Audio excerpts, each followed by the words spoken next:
And in the name of the Brazilian Academy of Hospital Medicine and Choosing Wisely Brazil group, as well as the Slow Medicine group, I'm honored to introduce you, our today's guest, Professor Elizabeth Capezuti. She is professor in the William Randolph Hearst Foundation Chair in Gerontology and in the Hunter College at City University of New York. And I'm grateful for it and grateful to have this opportunity to speak to geriatricians, hospitalists, and nurses who are joining today. It's really quite wonderful. I've been involved in this topic for many years, so it's always a joy to be able to share some of my work and the experience that I've had in the U.S., in Canada, the Netherlands, and Spain and Portugal, actually. So I'll be talking about what is a restraint, what are the risks of restraint, and most importantly, what are the best practices concerning the reduction of restraint use, particularly in the two main areas of that lead to restraint use: fall and injury prevention and delirium prevention and treatment. So how do we define it? A few years ago, a group of us, actually through the American Geriatric Society, we met at several meetings and developed an international restraint work group. And we published this definition that restraint is anything that prevents free body movement to a position of choice or normal access to the person's body by any method attached or adjacent to a person that they cannot control easily. And I should also say that most of these slides, particularly the ones with words or because I do have a lot of photos, will be available to you as well.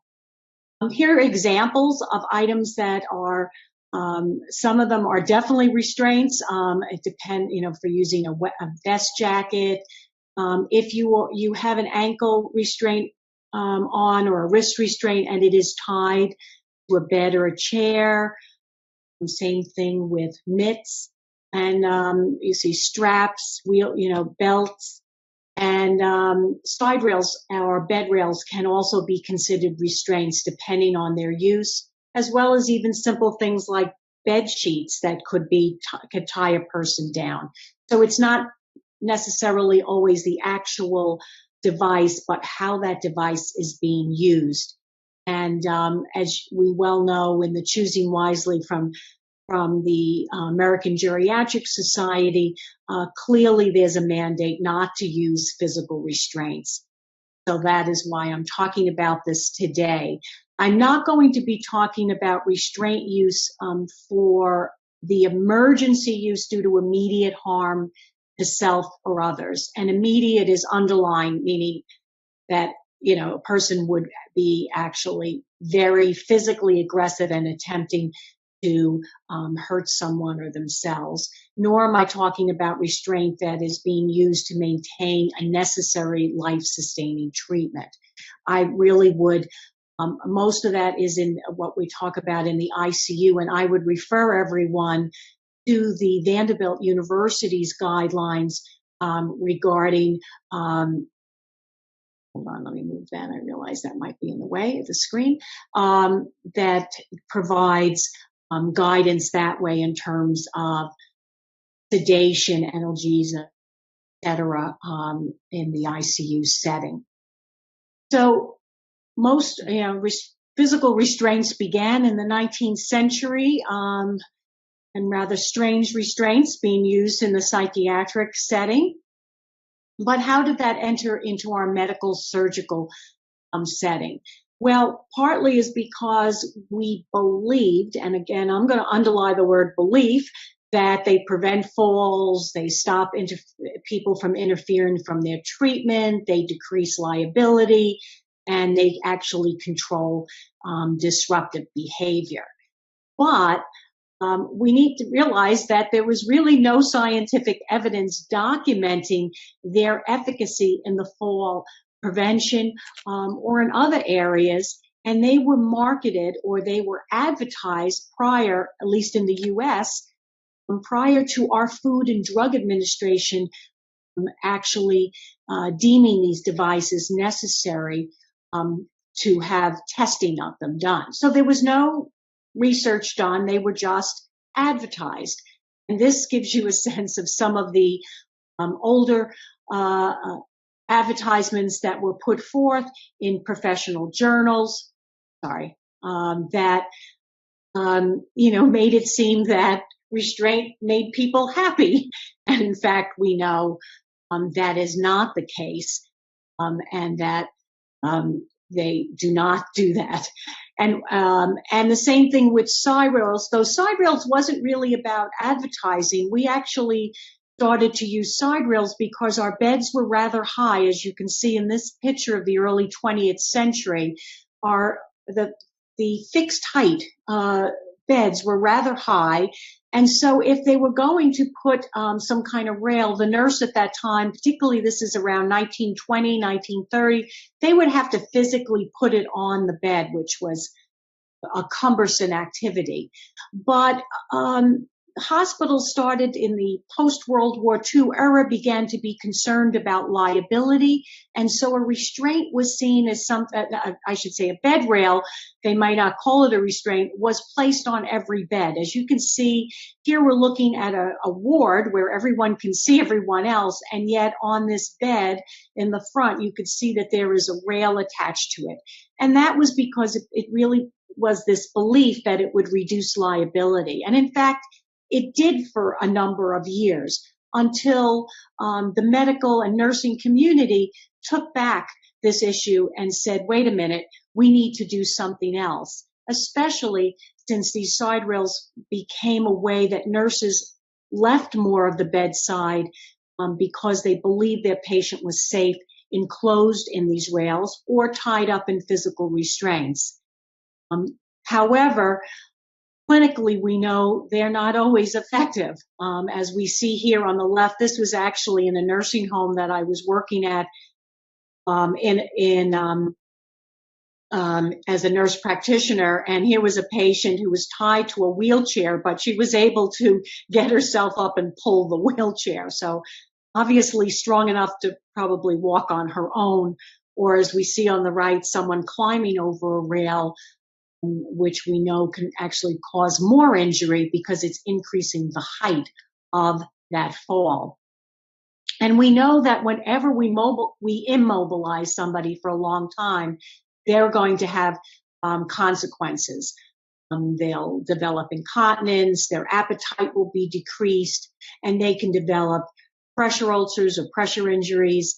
They will become weak, etc., and that could lead to infections and other types of complications. So we know immobilization is not a good thing. And we also know that these devices can lead to death. And that's where we really started to finally change our thinking. And that was in the 1980s in the United States, when we would see more and more cases of people actually dying in these devices. And that was quite troublesome. And I refer you to the work of Dr. Stephen Miles, who did some groundbreaking research in that area. As you see here, a physical restraint, you see here a restraint and a lap board to the right. Here you're seeing other positions. And these were all taken from death certificates that described the manner in which the person was found, and they made these drawings. So what happened in the United States in nursing homes in the late 1980s and then in hospitals in the 1990s, there were regulations made that were severely limiting the use of these devices. And also that was for physical restraints. And then in the late 1990s, the Food and Drug Administration, that agency, then received several hundred cases of bed rail or side rail related death cases, and they formed a national work group, and which I was a member. And in that group, we defined areas of the bed that can be entrapment zones. Again, after reviewing hundreds of cases of people who were found dead because they were entrapped and died of asphyxiation, similar to dying of asphyxiation from hanging from a vest restraint or waist restraint. And here you can see, again, I know these are pretty horrible, but these are the ways that people can become entrapped and therefore give us the rationale about why we really want to be careful about using these devices. And actually, the one here on the left about someone being stuck between a rail and a mattress is really one of the most common ways that people get stuck. I still work in this area regarding medical liability, because we still have cases, certainly in the United States, of this. And also there's the issue of when you add an air mattress. That is also can be quite problematic for people to be stuck.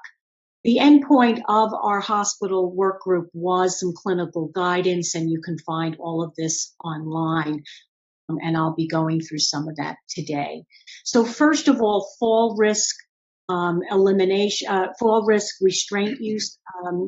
We've done many papers in this area regarding physical restraint use, particularly in nursing homes, and finding that the physical restraint as well as side rails do not reduce falls. And if somebody wants to get out of bed, they're going to get out of bed.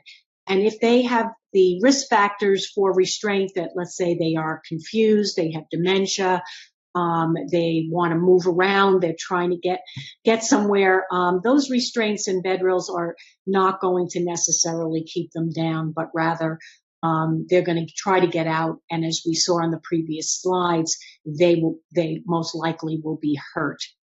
And again, much of what I'm doing is from some of the books that we've written in this area.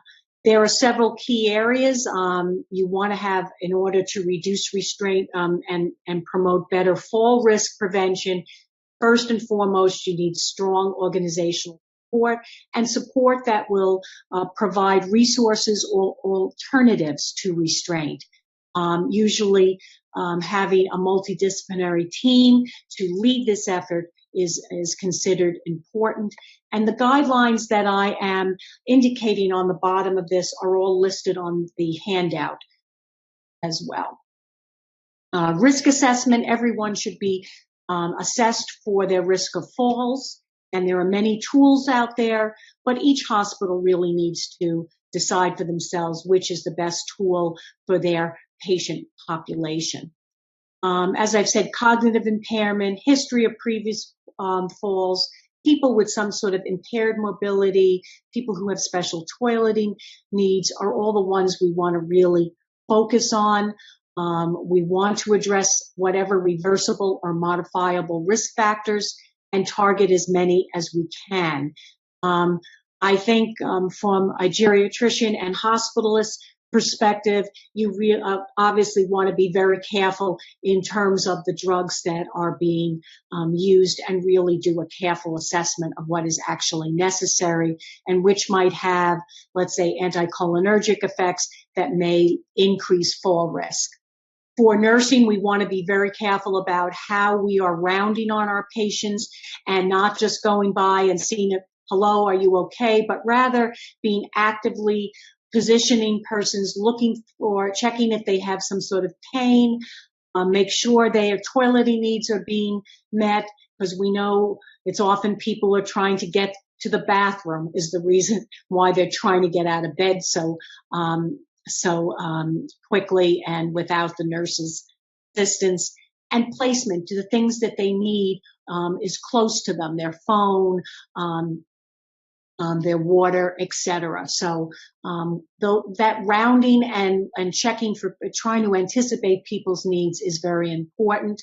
Alarms can be useful. They don't necessarily prevent falls, but they certainly tell us something is going on. And again, it depends on your facility, what kind of alarms you might use, whether they be in bed, they may infrared. There are many different types of alarms out there. We usually suggest alarms that either alarm at the nurse's station or they alarm on the nurse's beeper or phone, so that there isn't a lot of noise. We don't want to increase the noise and agitate patients who are already confused, but we want to get that information quickly to the nurse so they know what room, instead of just hearing alarms and running down the hallway. And as I said, we've done some studies to look at bed alarms. Again, they're not always effective to let you know the person is beginning to get out of bed, but they may at least let you know that person is halfway out or is on the floor and needs certainly attention. The other thing is low beds, and I do have some things to say about that. First and foremost, if someone is able to get out of bed, we should make the bed height a height that's good for them. And I have this picture of this woman who's relatively short. And if the bed is too high, the person is going to get out of bed unsafely. If the bed is too low, it'll be too difficult. We want the bed height to be good for that person to be able to get out safely. And that's usually 100 to 120% of their knee height. The other things is that we use sometimes what we call sitters. We also could use some places volunteers, who are people that will spend more one-on-one, or if you have a multi-bed room, can be in a room where you have people, if you place them all in one room, if you have 3 or 4 patients, then you might have one person that would be working there either as a nursing assistant or as what we call a sitter or a volunteer, who might be able then to be able to have more surveillance, as well as adding things like signage, bracelets that might be, let's say, a red bracelet that we know that means that person's at fall risk. So that means everyone, the people who bring the meal trays, the people who clean the rooms, everyone is aware that this person's at risk of falls. And then I always have them, say hello to the person, ask them if they need the nurse, and that can be useful. And of course, the communication through the whole health team is essential. Regarding low beds, the other part is what do you do when you have somebody who is at high risk for falls? They are confused and they cannot get out of bed safely. They cannot walk safely. Then we're really thinking about injury prevention.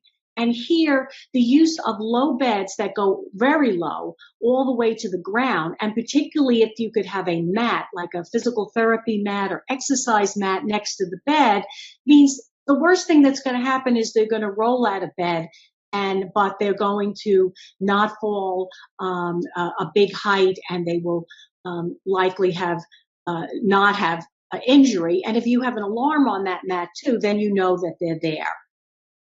And so we need to individualize the risk. I did have a patient in a nursing home who had a lot of head injuries, and we actually used a helmet, but we again need to individualize that. I now want to talk about treatment interference, which I think is the most important area about why restraints are still being used in the hospital setting. And I'll say that is true in the United States as well. I think we've done a pretty good job in terms of fall prevention, that restraints are rarely used in hospitals for that reason. In nursing homes, they're really not used for falls. But the issue is, are they pulling at treatments? Are they aggressive, or are they wandering? And really what this has to do with is often the behavioral symptoms of delirium. And so, and delirium, unfortunately, is often underrecognized. It might be subsyndromal. It could be hypoactive, meaning that the person is not agitated and thrashing around, but rather they're very quiet, and nobody is noticing that person is not the same level of consciousness. They're kind of out of it, and so they don't realize that the person is delirious. And then, of course, people who have dementia are very likely to get delirium. So this is on top of their underlying mental status. And we certainly know that half of ICU patients with delirium are not detected, which is kind of amazing when we think about it, since we know that the ICU environment and the high level of illness will certainly increase their risk. And what we do, one thing we require, if somebody is in an ICU with a life-sustaining treatment and they are restrained, we require minimally every 2 hours, and this has to be documented, that those restraints are removed for at least 5 minutes, their range of motion, we have to check the skin. We have to make sure the person receives fluid and nourishment, they're toileted, and they're reevaluated. So we want to be really careful that even though this may be used for a life-sustaining treatment, we are not going to get those secondary effects, restraint. And again, I refer you to some of the work done at Vanderbilt as well, regarding, getting people up in the ICU will help them to prevent delirium, as well as other areas regarding the sedation or the awakening and breathing coordination. So I refer you to that literature. But in the Med-Surg Center, surgical units, we need to be very concerned about delirium there, as I've mentioned, and again, around people who have dementia who are now displaying new behavioral symptoms, is very important to evaluate, because we know that delirium is a syndrome, and it's telling us that there are other treatable or clinically urgent conditions that we must attend to. And so we see it as something that's saying this something needs to be done. We need to see what's going on, both physiologically, also with our practices. Are we giving medications that are causing problems? And also, what is the physical environment that the person is in? The most used tool is the confusion assessment method, which should be used regularly every shift for people at high risk. And of course, that method is looking at you have to have an acute and fluctuating course, obviously different from dementia, where you have that slow sort of stepwise downward progression. Here we have a very acute onset. The person is unable to pay attention, and they either have disorganized thinking or an altered level of consciousness. That is the cardinal symptoms of it. But I think one of the best ways is to ask the family members or friends who come and visit to ask, is this a change?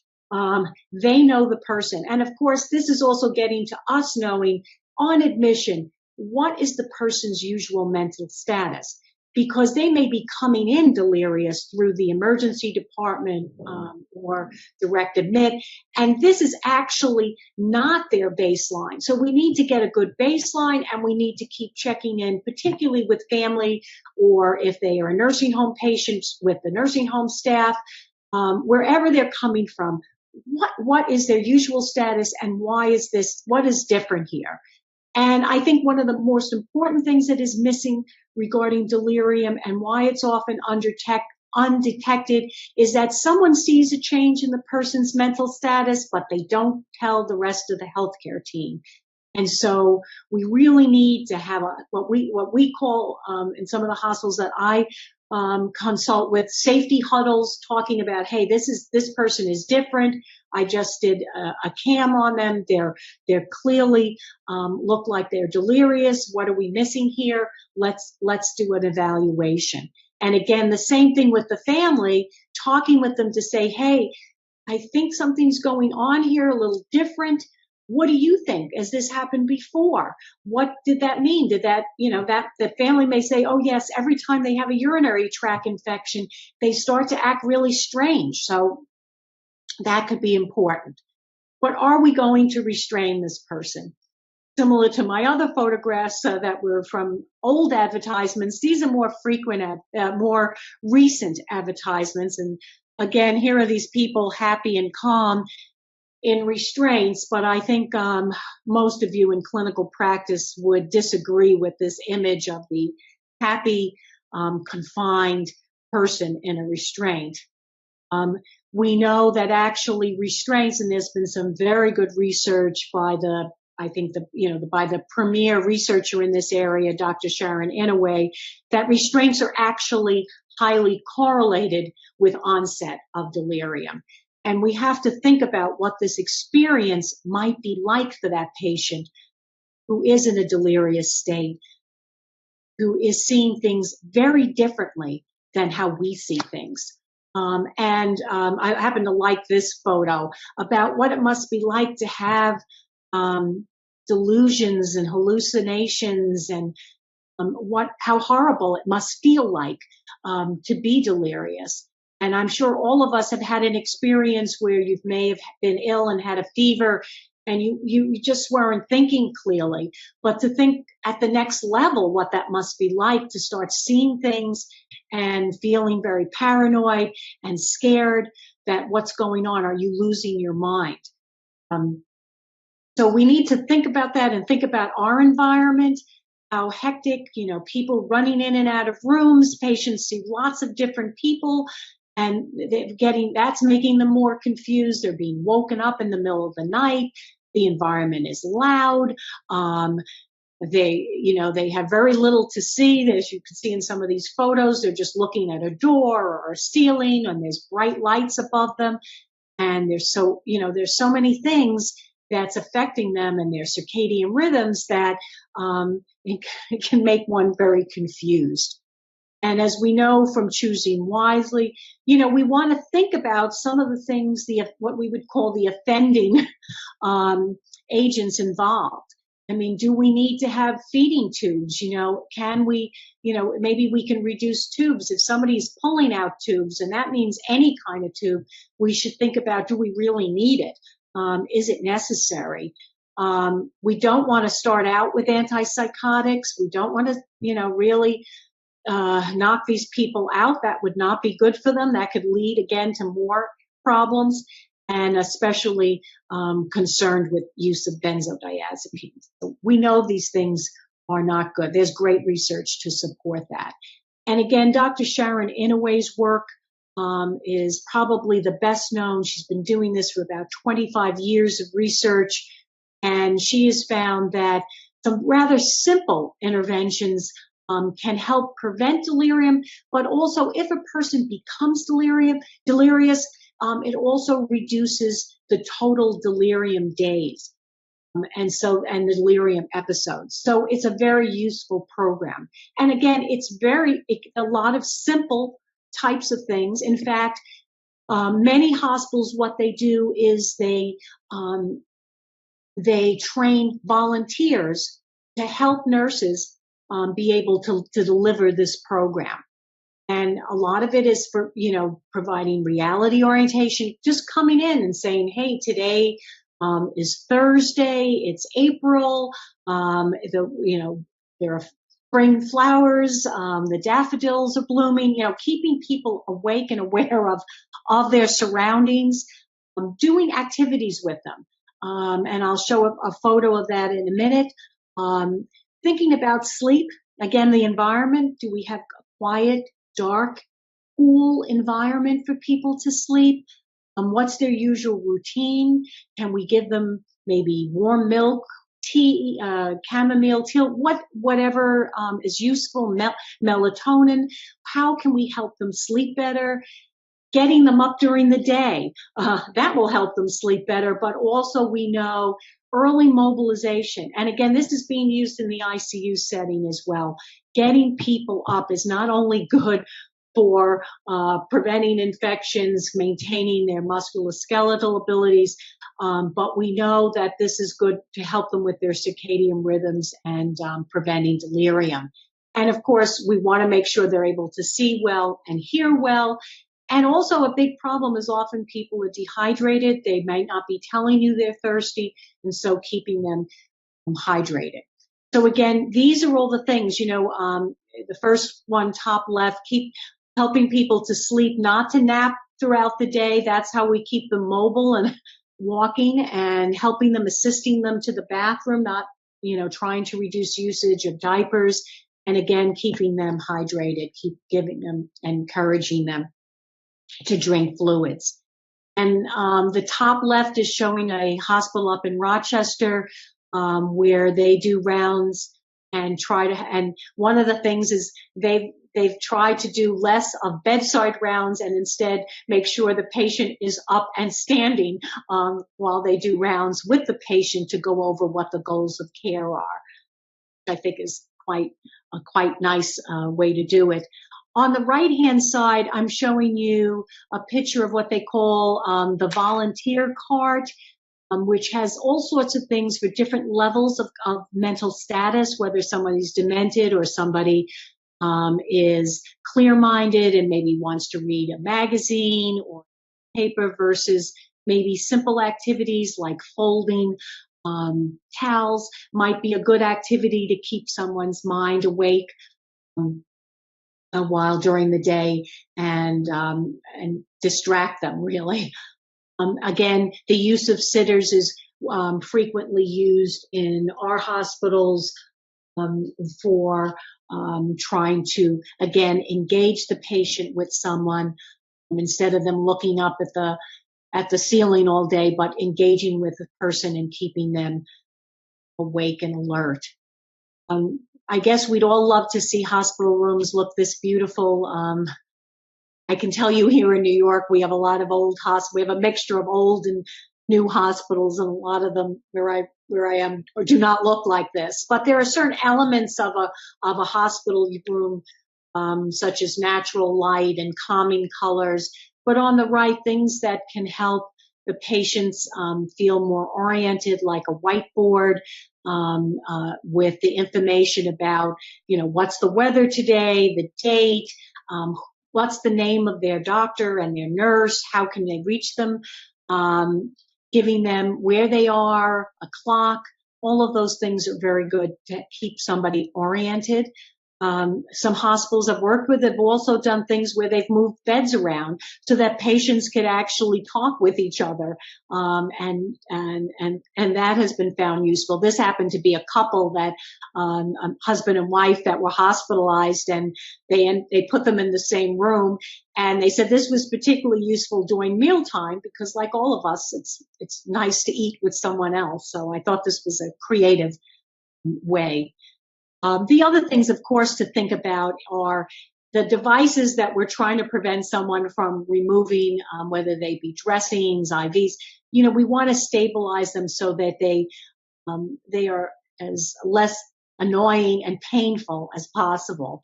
And other ways of distracting. There are things out there commercially, but we've had volunteers also make these for us on our geriatric units. These are called activity aprons, and they have different types of fabrics and buttons and all sorts of things that are very good for patients with dementia, to that they can have a lot of tactile stimulation that can help distract them from their devices. And of course, you want to encourage family involvement. We really encourage families to sleep over, to stay with the patient as long as possible. But of course, we want this to be as low stimulating as possible. We don't want lots of people in there that might confuse the patient. So doing work with the families to talk to them about that. And as I've said, the last thing we do is we might need to utilize antipsychotics. There are several drugs out there. I'm just listing Haldol because there's been a lot more studies about what are the safe dosages to use. But of course, you really want to use that when really as a last resort. And of course, after the episode of delirium, you want to talk to the patient about it. You want to debrief them. You want them to let them know. We don't want to hide this. This is what happened. Sometimes we know, sometimes we don't know. We might say it was, you had an infection and that it presented as delirium. It presented as you very confused, but we got it handled, and we hope we'll be able to prevent it in the past. And again, think about the family's experience, how difficult this is for them. I mean, I'm sure many families have said, is this the end for my loved one? They're now going crazy. I'm so upset. So we need to make sure that we're debriefing the patient and the family to let them know that what delirium is. And then so they know the next time a person may be hospitalized, that if these symptoms come up again, they need to tell their providers that it's delirium, and of course what needs to be, that they need to check into it. And of course, this is a great learning experience for staff as we talk about what we did right or not right, and in that situation to help all of us learn better for the future. And to some of my last things I want to say is I would like you to think that every conversation is an opportunity to assess for delirium.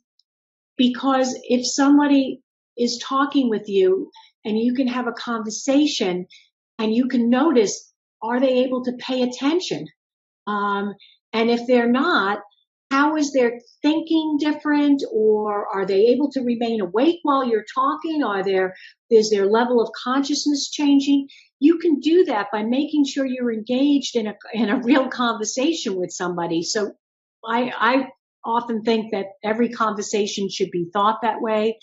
I'm sure you have patients from other countries, or you might have from other cultures and speak other languages, that we want to make sure that we have those conversations in their language. What we use are these interpreter phones. It's actually a national company, and so they're able to provide I don't know how many languages. I know at Bellevue Hospital in New York, I think there's, I don't know how many languages that our patients speak, but it is many, and this is very helpful for us.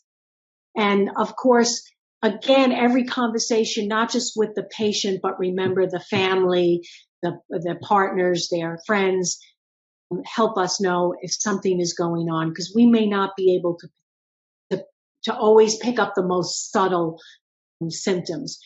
So that communication is essential. And to conclude, restraint reduction is quality geriatric care. It's good fall and injury prevention, and it is certainly delirium prevention and early treatment as soon as we can. And also, I should say that I've in the beginning talked about our nursing protocol book, but these types of ways that we do this care should be part of units. If you have an acute care for the elderly unit or other models of care, I consider this all part of the kinds of high quality care models that we employ.